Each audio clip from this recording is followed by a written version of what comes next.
Bata pa lamang ay matalik na ang magkaibigan sina Aiden at Ava.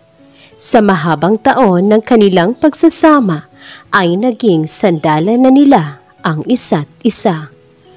Tawa dito at iyak doon.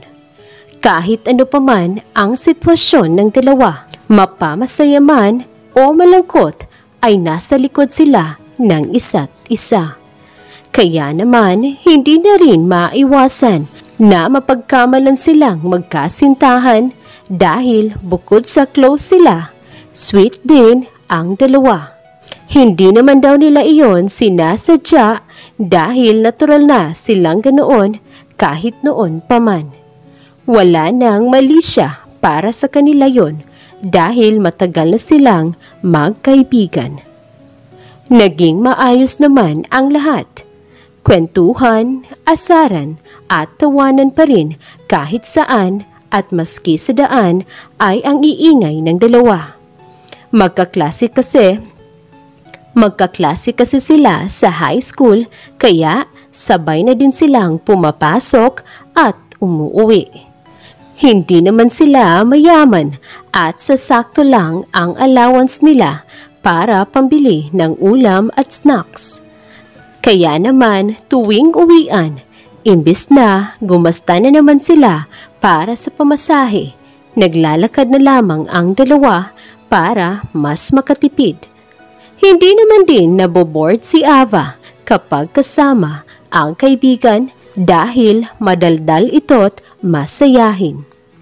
Sabay silang graduate ng high school at sabay nag-enroll sa kolehiyo. Iyon nga lang, magkaiba sila ng kursong kinuha, kaya magkaiba din ang pinapasukan nilang universidad.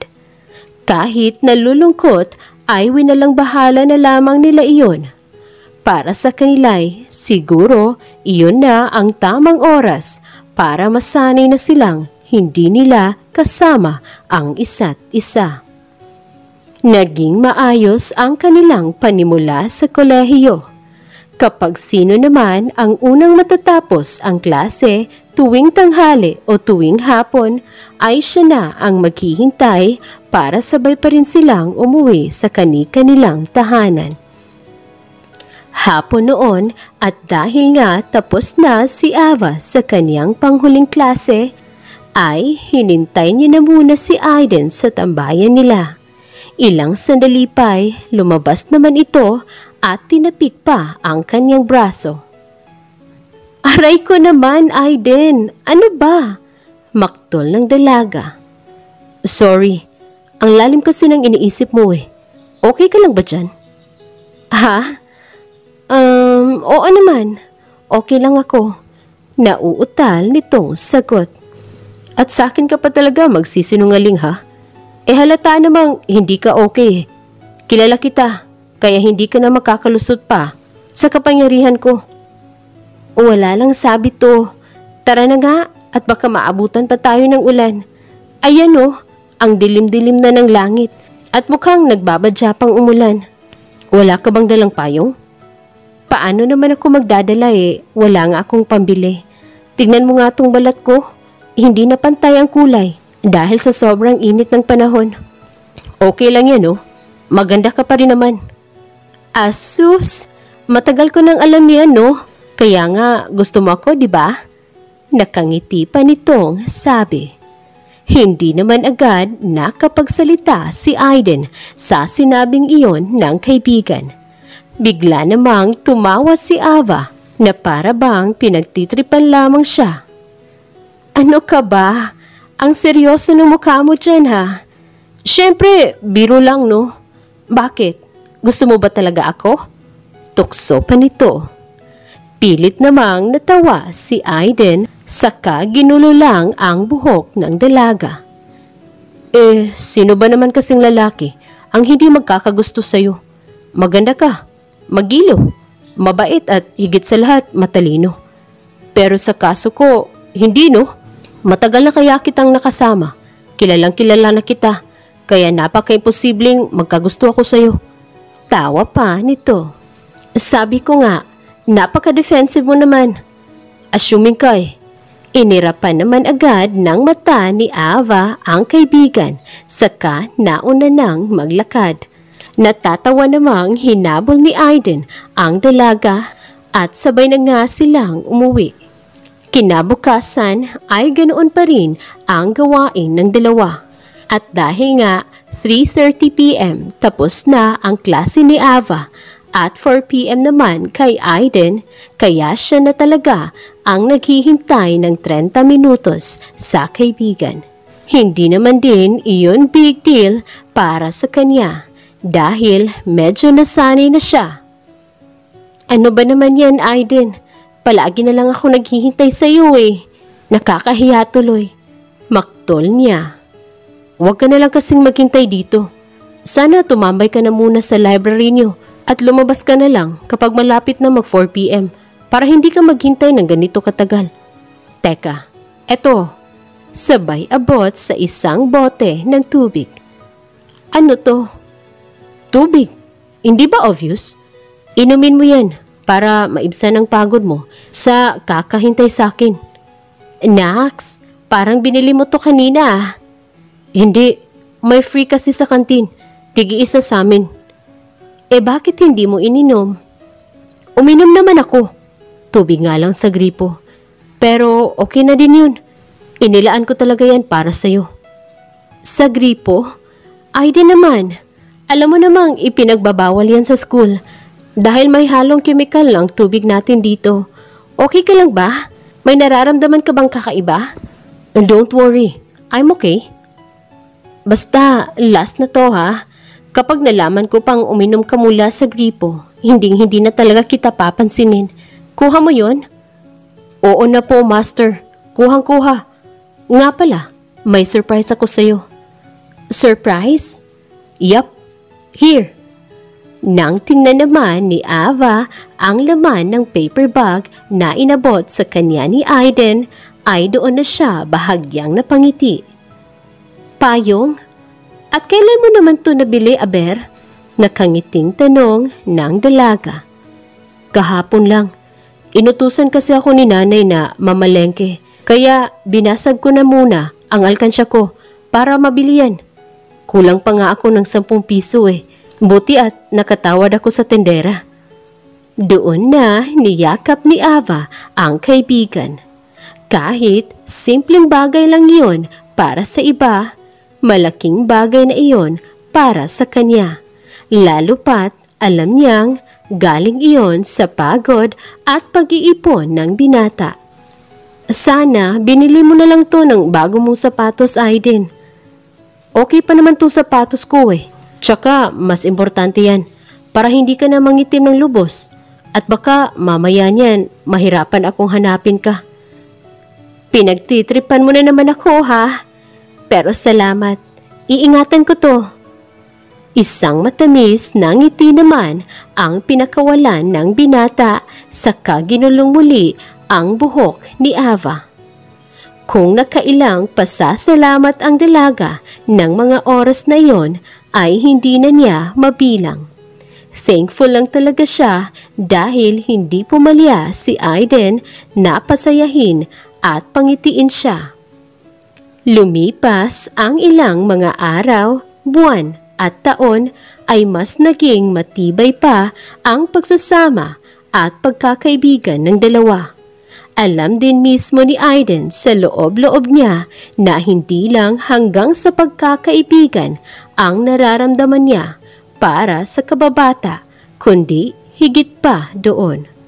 Gusto na niyang sabihin kay Ava ang tunay niyang nararamdaman, pero mas pinili niyang itago muna hanggat hindi pa sila parehas nakapagtapos ng kolehiyo. Para sa kanya, wala pa siyang karapatang manligaw dito dahil wala pa siyang maipagmamalaki. Ni bulaklak ay hindi niya pa afford, kaya magsisikap na muna siya bago sabihin sa dalaga ang tunay niyang nadarama. Hapon noon at tulad ng nakagawian, hintayan na naman ang main role nila. Pero dahil nga nasa 3 taon na sa kolehiyo ang dalawa, ay class schedules naman ni Aiden ang mas lumuwang-luwang. Dahilan upang siya naman ang maghintay sa kaibigan. Pero nang hapon na iyon, ganoon na lang ang pagkunot ng kanyang noo nang mag-aalas 5 na'y hindi pa lumabas ng gate si Ava. Alam naman niyang pumasok ito dahil nagsabay pa sila kanina. Imposible ding nakalabas na ito dahil 4:30 p.m. ang huling klase nito. Sakto namang lumabas ang isa sa mga kaklase ng dalaga, kaya doon na siya nagtanong. Excuse me, panimula niya. Bakit? Itatanong ko lang sana kung nakita niyo ba si Ava? Hindi ba't magkaklase kayo? Oo. Nasa CR yata siya eh. Kanina pa nga siya doon. Kaya nauna na kaming lumabas ng gate. Puntahan mo na lang siya at doon mo na siya hintayin sa labas ng CR. Pwede ba akong pumasok? Oo, hindi naman ganoon ka-strict ang guard namin. Sige, salamat ha. Pagkasabi nooy, pumasok naman agad si Aiden sa paaralan. Hindi naman siya sinaway ng guard, kaya wala siyang naging problema. Dumiretso na siya sa labas ng CR kung saan naroroon ang kaibigan. Maya-maya pa'y lumabas naman agad ito at kitang-kita ni Aiden ang balisa at malungkot na mga mata ni Ava. Anong nangyari sa'yo? Pumasok na ako dahil sabi ng isa sa mga kaklase mo na kanina ka pa daw sa banyo. Okay ka lang ba? Nag-aalalang tanong ni Aiden. Ngunit imbis na sumagot ay niyakap lamang ni Ava ang binata at doon na nagsimulang umiyak. Ava, bakit ka umiiyak? May nangyari ba? Sabihin mo sa akin. Aiden, buntis ako. Naiiyak nitong sabi. Nanlaki naman agad ang dalawang mata ng binata sa narinig. Gustuhin niyang ayaw maniwala dahil napaka-imposible naman ang sinasabi ng kaibigan. Wala itong nobyo at wala itong pinapakilala sa kanya. Pinaprank mo ba ako? Nice try ha. Tawa niya pa dito. Hindi ako nagbibiro. Sinubukan ko ang pregnancy test. Nakadalawa na ako. At positive pareho ang resulta. Pero paano nangyari yun, Ava? Wala ka namang boyfriend, di ba? Doon na hindi nakaimik ang dalaga. Meron ba? Muli nitong sambit. Aiden, sorry. Sinekreto ko talaga to sa lahat, pati sa'yo. Dahil ayaw ko mag-overthink ka. May boyfriend ako, Aiden. At 4 na buwan na kaming mag-on. 4 na buwan? At sa 4 na buwan na yun, agad mong isinuko ang sarili mo? Ava naman. Sorry. Alam ko kasi kapag sinabi ko sa'yo, baka sabihin mo din kina mama eh. Natatakot lang ako. Oh, ano yan ngayon? Nasaan bang lalaking yun? Alam niya ba ang tungkol dyan? Hindi pa. Pero ipapaalam ko naman agad sa kanya mamaya. Please, huwag mo munang sabihin kina mama ang tungkol sa sitwasyon ko dahil hindi ko alam kung ano ang magiging reaksyon nila. Sa disappointment ay agad namang nasuntok ng binata ang pader na nasa gilid niya lang. Para ding piniga ng 10 beses ang kanyang puso sa narinig. Hindi niya alam kung nagkulang ba siya sa pagsasabi kay Ava o ayaw lang talaga ng tadhana na maging sila. Ngunit imbis na unahin ang sariling emosyon, mas pinili na lamang ng binata na isipin ang kapakanan ni Ava. Hindi na rin sila naglakad ng hapon na iyon dahil alam niyang bawal mapagod ang dalaga. Kaya kahit walang pera at para bukas na ang perang nasa kanyang pitaka, ay ginamit niya pa rin iyon para lang makasakay sila.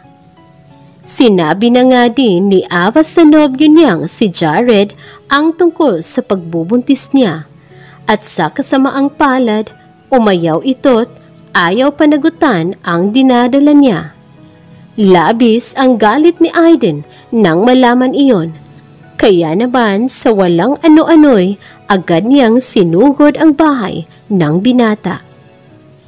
Aiden, please, umuwi na tayo. Huwag ka nang gumawa ng eksena dito. Teritoryo nila Jared to. Pakiusap ni Ava. At anong gusto mo? Hahayaan ka na lang niyang harapin niyang mag-isa? Hindi pwede. Kayong dalawa ang nagpakasaya, tapos sa hirap, ikaw lang mag-isa? Ano siya? Siniswerte? Aiden, please. Ako na ang bahala. Ikaw ang bahala? Iinawyawan ka nga niya. Mabuti nang malaman din ng mga magulang niya ang tungkol sa sitwasyon mo para hindi ikaw ang agrabyado. Hindi ko hahayaang ganon-ganonin ka niya. Kaya kahit masakit man para sa akin, ipapaubaya na kita. Doon na natigilan si Ava. Ano? Narinig mo naman siguro ako, di ba? At kung hindi pa rin malinaw yun para sa'yo, sige, kaklaruhin ko. Mahal kita, Ava. Matagal na. 9 years na kitang minamahal. Hindi ko lang masabi-sabi. Hindi dahil sa natutorpe ako, kundi dahil wala akong karapatan na manligaw. Ni hindi ko nga afford ang pamasahin nating dalawa eh. Kaya sinabi ko sa sarili ko na magsisikap muna ako para kapag naging tayo na, maibigay ko na sa iyo ang lahat. At kahit pumasok ka sa ganitong sitwasyon, mamahalin pa rin kita kahit ang mahal mo iba. Walang magbabago, pero didistansya na lang muna ako sa iyo. Emosyonal nitong saad. Naiyak na rin si Ava ng mga sandaling iyon. Parang hindi pumapasok sa isipan niya ang mga katagang binitawan ng kaibigan. Sobrang kirot din ng kanyang puso. Parang hindi niya kaya na hindi niya makita ng matagal si Aiden. Bumalik naman siya sa ulirat at agad pinunasan ang mga luha nang makita niyang lumabas na sa bahay si Jared. Hoy! Sino ka ba ha? At bakit nanggugulo ka dito? Gusto mo bang ipabarangay kita? Galit nitong usal. Baka ikaw ang maipabarangay ko dahil ayaw mong panagutan tong daladala ni Ava. May bayag ka ba pare ha? Matapos mong gawin to sa kaibigan ko, iiwanan mo na lang siya bigla sa ere na parang wala lang sayo? Oh, ikaw naman pala ang mas concerned dyan sa kaibigan mo eh. Bakit hindi mo na lang akuin ang obligasyon na dapat para sa akin para matapos ka na dyan sa kagugulo mo? Walang yaka talaga. Lumabas ka na ngayon din sa gate na to at uupakan kita. Jared, anak, ano bang nangyayari dito? Rinig na rinig ko ang boses ng lalaking to mula sa loob ng bahay natin. Is there something wrong here? Sabat naman ng ina ni Jared na nooy nasa kanila lang likuran. Wala po ma'am. Bumalik na lang po kayo sa loob. Ako na po ang bahala dito. Hindi. Mabuti na rin at lumabas ka ma'am. Para malaman mo rin na itong magaling mong anak, binuntis lang naman ang kaibigan ko. Ano? Opo. At hindi lang yun. Ngayon, ang lakas pa ng loob niyang ipaako sa iba ang sitwasyong pinasok niya. Is that true, Jared? Ma'am, I can explain. Besides, hindi naman talaga ako sigurado kung ako nga ang ama niyan eh. Sila ang madalas na magkasama. So paano ako makakasiguro na akin talaga yan? Jared, ikaw ang boyfriend ko at ikaw lang ang lalaking sinukuan ko ng sarili ko. Paano mo nagagawang sabihin sa akin yan ngayon? Naiiyak na wika ni Ava sa kapa tumakbo. Ang kapal talaga ng mukha mo. Ngayon, kung hindi mo papanagutan ang dinadala ni Ava, ididimanda kita. Teka, iho. Huwag naman sanang umabot sa ganoon. Don't worry. At makakaasa kayo na pananagutan ni Jared ang bata. Huwag lang sanang umabot sa dimandahan. Siguraduhin niyo po yan. Dahil kahit mahirap lang kami, hindi kami nagpapatalo sa korte. Aalis na po ako. At ikaw, Jared, umayos ka. Kung ayaw mo makatikim sa akin. Huling wika ni Aiden, saka pa sinundan ang kaibigan. Ava! Ava! Tawag niya dito. Aiden, sana hindi mo na ginawa yun. Para ano? Para pabayaan ka niya? At ikaw lang ang mag-isang magdusa? May kaya ang pamilya ni na Jared, Ava. Sigurado akong maibibigay nila ang tamang sustansya na nararapat para sa'yo at sa baby mo. Pero, wag ng pero, okay? Everything will be alright. Niyakap lang ni Aiden ang kababata kahit ang totoo'y naiiyak na siya sa mga nangyayari. Dumaan pa ang mga araw at nalaman na nga ng mga magulang ni Ava ang tungkol sa sitwasyon niya.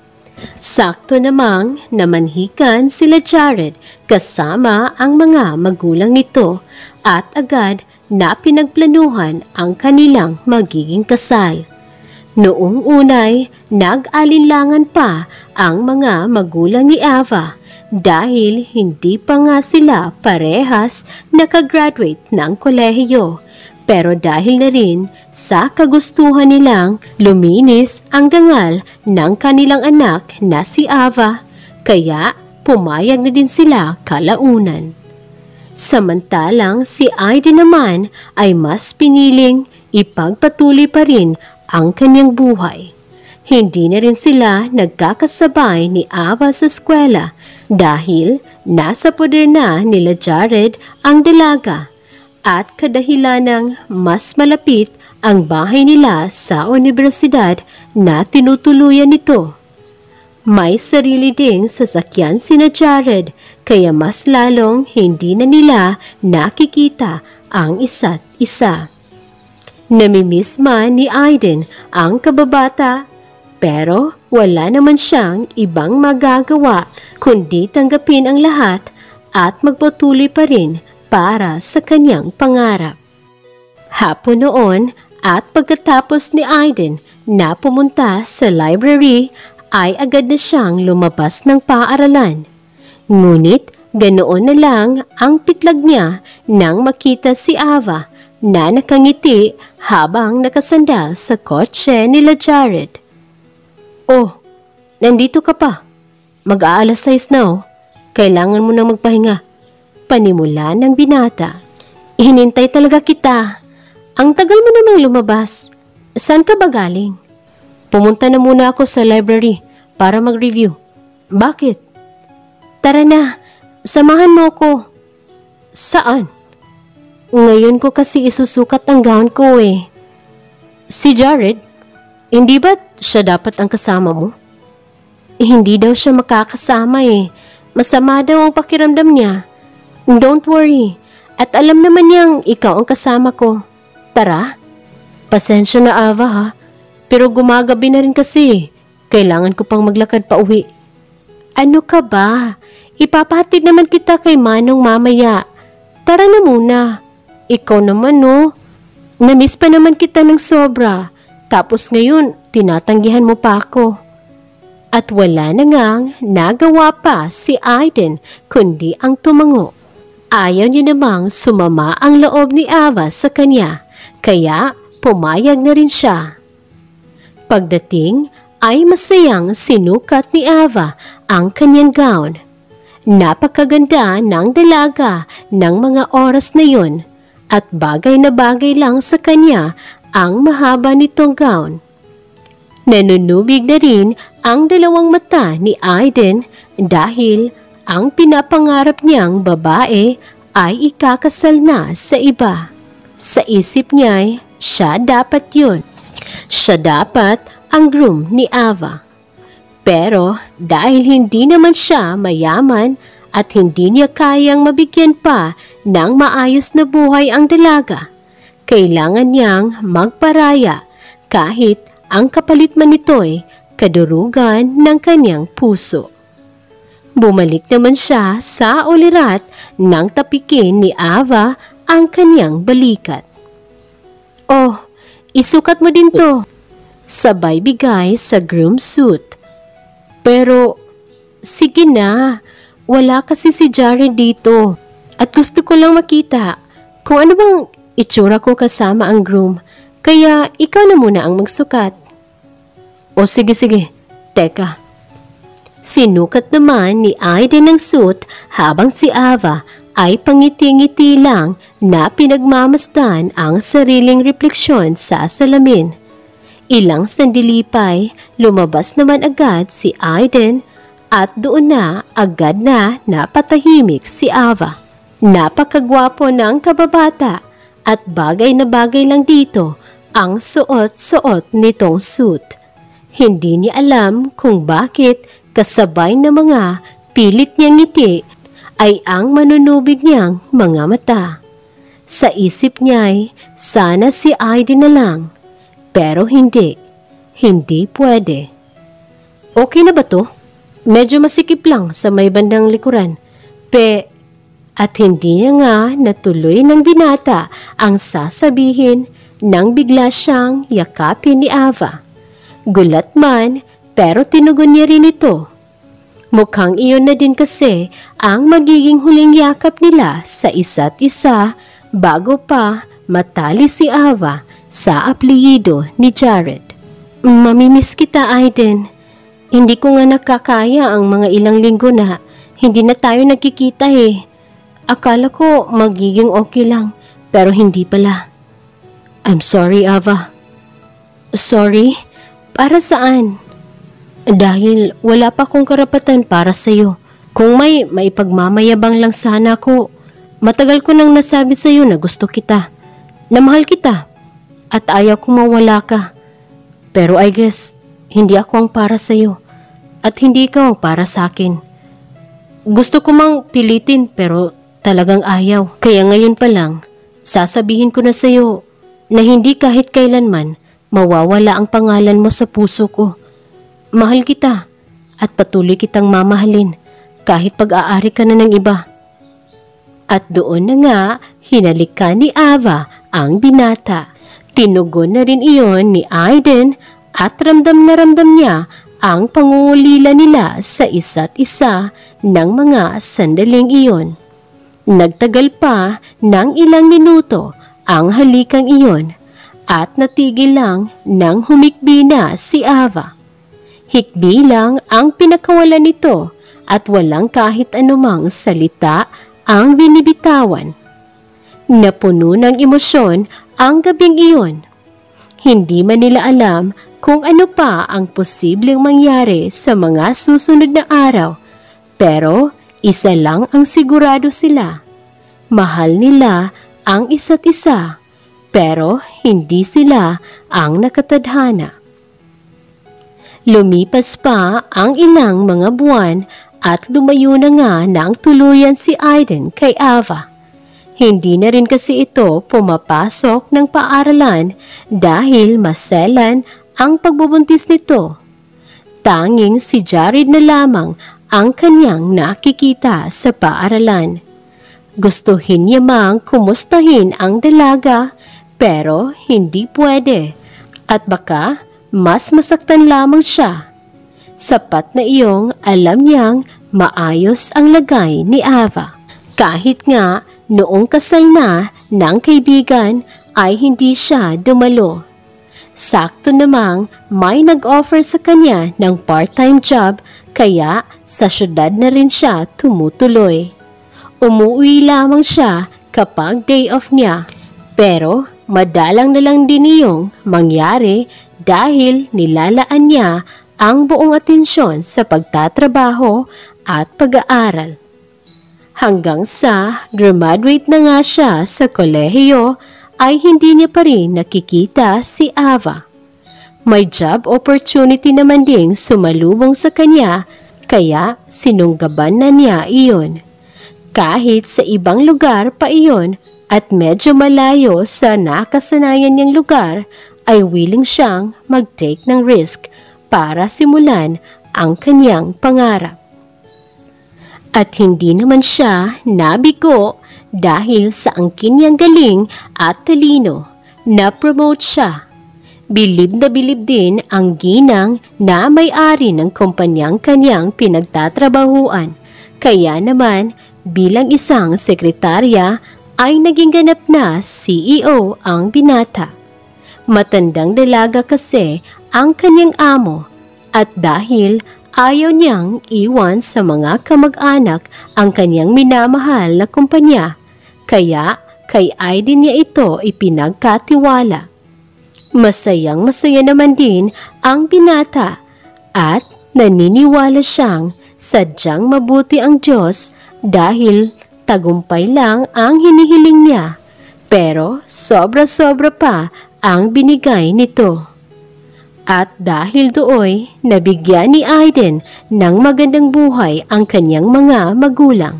Maganda na rin ang bahay nila at may maliit na sari-sari store. Pinahinto niya na rin sa pagtatrabaho sa bukid ang ama dahil matanda na ito't gusto niyang mag-relax na lang ito sa bahay, bagay na nagawa niya naman at naibigay sa mahal niyang magulang. Sabado noon at dahil day off ni Aiden ay napagpasyahan niyang umuwi na muna sa kanila. Matagal-tagal na din kasi siyang hindi nakakadalaw at namimiss niya na ang luto ng ina. Pagdating ay ipinwesto niya naman muna sa safe na lugar ang kanyang kotse. Bawal kasi itong ipasok sa loob dahil maliit lang ang daanan, kaya naglakad na lang muna siya, bit-bit ang napakaraming pasalubong.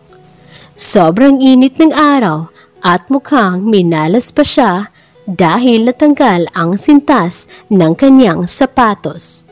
Kaya ang ginawa niya ay nilagay niya muna sa lupa ang mga dala-dala at inayos ang sintas.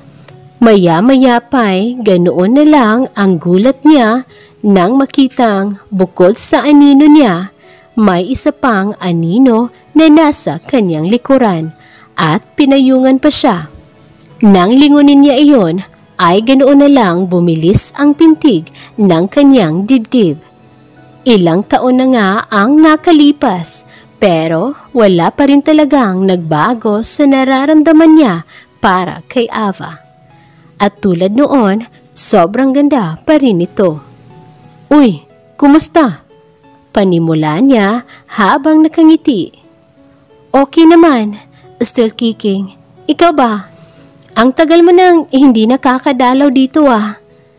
"Oo nga eh, sobrang busy sa trabaho." "Teka, ito yung payong na binili ko sa'yo before, di ba? Nasa iyo pa rin? Ang tagal na nito ah, pero mukhang bago pa rin." "Di ba nga, sabi ko sa'yo na iingatan ko to kahit anong mangyari. By the way, kailangan mo ba ng tulong?" "Nako, hindi na Ava. Malapit na rin naman ako sa amin." "Nagtatampo ako sa iyo ah. Ang tagal na nating walang communication. Parang bigla ka na lang nawala eh." "Kaya nga eh. Pasensya na ha. Kailangan ko din kasi talagang mag-focus eh." "Sige ah, tutuloy na ako. Magkikita pa naman tayo ulit." Huling wika ni Aiden saka iniwan na ang dalaga. Gusto niya itong yakapin ng sobrang higpit pero hindi niya magawa. Baka kasi makita pa iyon ni Jared at panimulan pa ng gulo. Kaya kahit gusto niya pang kausapin ng kababata ay hindi niya na nagawa. Pagdating sa bahay ay agad naman siyang sinalubong ng matatamis na ngiti ng kanyang mga magulang. "Ang dami naman nito anak. Tataba kami ng husto ng nanay mo nito eh." Natatawang usal ng kanyang ama. "Para sa inyo po yan lahat tay. Goal ko din po talaga na maibigay sa inyo ni nanay ang mga bagay na wala tayo noon." "Salamat anak.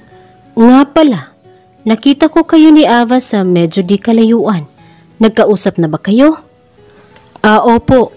Kumustahan lang naman po tay. Baka kasi makita pa ako ng asawa niya." "Walang asawa si Ava anak." "Po?" "Oo. Hindi mo ba alam?" "Alam ang ano po tay?" Kasi Noong araw ng kasal sana nila Jared, hindi sumipot si Ava. Kung tama ang pagkakaalala ko, bago mangyari yun, pinuntahan ka pa niya dito. Pero nasa ibang bayan ka noon at wala kaming kontak sa'yo. Wala ka naman kasing cellphone noon. Hindi natuloy ang kasalan nila, pero nagsusustento naman si Jared sa anak nila. Nasa ibang bansa na din kasi ang lalaking yun. Ang mga magulang na lamang niya ang nagbibigay ng pera kay Ava. Talaga po? Bakit hindi ko agad nalaman yan? Ay, hindi na rin namin nabanggit sa'yo dati dahil akala namin alam mo na. Dito pa rin po ba nakatira si Ava at ang baby niya? Hindi Dumadalaw na lang din siya dito. Ang nag-aalaga sa baby niya ay ang yaya na kinuha niya. Guro na din kasi si Ava. Na-late man siya ng 1 taon sa pagtatapos, nagawa niya pa rin maging posible ang lahat. At kanina, mukhang papaalis na din yun. Sa susunod na buwan na naman iyon makakadalaw, kaya kung balak mong habulin siya, habulin mo na. Tay, matagal ko nang alam ang tungkol sa nararamdaman mo para sa kanya. At maski si Ava, ay inamin na rin sa amin ng nanay mo ang nararamdaman niya, kaya hindi siya sumipot sa kasal. Kaya kung ano man yang pumipigil sa iyo ngayon, tanggalin mo na yan sa isipan mo at sundin mo kung ano man ang laman ng puso mo. Pagkasabi nooy, niyakap naman agad ni Aiden ang mga magulang at patakbong lumabas ng bahay. Ngayon na alam niya na ang lahat, wala nang makakapigil pa sa kanya. Mabuti na lamang at naabutan niya si Ava kaya agad niyang hinawakan ang kamay nito at agad na niyakap. Ang gulat na dalaga naman ay nalaki lang ang dalawang mata. Aiden, sorry, kanina ko pa sana to ginawa pero iniisip ko kung ano ang magiging reaksyon ni Jared. Pero dahil nga alam ko na hindi mo pala itinuloy ang kasal, sobrang saya ng puso ko ngayon, Ava. Mahal kita. Mahal na mahal kita. Ilang taon na ang nakalipas, pero wala pa ring pagbabago sa nararamdaman ko para sa'yo. Doon na nga rin napaiyak si Ava. Mahal na mahal din kita, Aiden. At noon ko lang napagtanto na hindi ko kayang mawala ka sa buhay ko. Sorry if I made your heart suffer for a long time. Dooy, isang masuyong halik ang kanilang pinagsaluhan. Wala na silang pakialam kung sino ang mga nakakakita, basta't gusto nilang gawin iyon. Please, marry me. Wala pa mang singsing ngayon, pero I promise na sa susunod meron na. I can be a daddy to your baby as well, and I will love him as my own. Just marry me, Ava. Yes, Aiden. Yes, and forever yes. At doon na nga, nagsisigaw at nagtatalon ang binata dahil sa sobrang kasiyahan. At tulad din ng pangako nito, nagpropose ito agad sa ikalawang pagkakataon and this time, may singsing na. Ipinalam nila ang desisyon nilang iyon sa kani-kanilang mga magulang at walang mapagsidlan sa kanilang saya. Ikinasal agad ang dalawa at itinuring na rin ni Aiden na parang sariling anak si Baby Dolly. Nag-resign na din si Ava sa pagiging isang private teacher dahil na rin sa utos ni Aiden. Naging masaya ang dalawa kasama si Baby Dolly at mas lalo pang sumaya nang bigyan sila ng isa pang magiging anak na nooy nasa tiyan na ni Ava. Natagalan man sila sa pagbuo ng kanilang own love story.